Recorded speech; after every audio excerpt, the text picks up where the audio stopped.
The de facto leader of Syria, Ahmed al-Sharaa, has said the country is exhausted by war and is not a threat to its neighbors or to the West.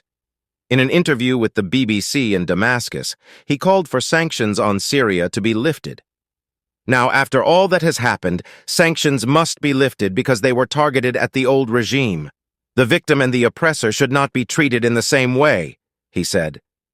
Sharaa led the lightning offensive that toppled Bashar al-Assad's regime less than 2 weeks ago. He is the leader of the Hayat Tahrir al-Sham, HTS, the dominant group in the rebel alliance, and was previously known by his nom de guerre of Abu Muhammad al-Jalani. He said HTS should be delisted as a terrorist organization. It is designated as one by the UN, US, EU, and UK, among many others, as it started as a splinter group of al-Qaeda, which it broke away from in 2016. Sharaa said HTS was not a terrorist group. They did not target civilians or civilian areas, he said. In fact, they considered themselves to be victim of the crimes of the Assad regime. He denied that he wanted to turn Syria into a version of Afghanistan. Sharaa said the countries were very different, with different traditions. Afghanistan was a tribal society. In Syria, he said, there was a different mindset.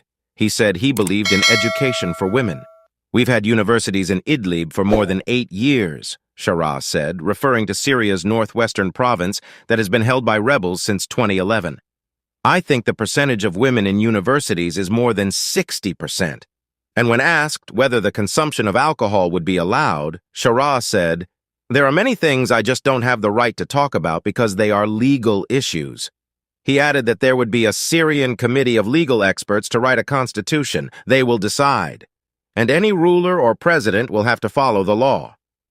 Sharaa was relaxed throughout the interview, wearing civilian clothes, and tried to offer reassurance to all those who believe his group has not broken with its extremist past.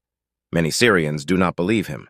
The actions of Syria's new rulers in the next few months will indicate the kind of country they want Syria to be, and the way they want to rule it. Kindly subscribe and share your thoughts in the comments section.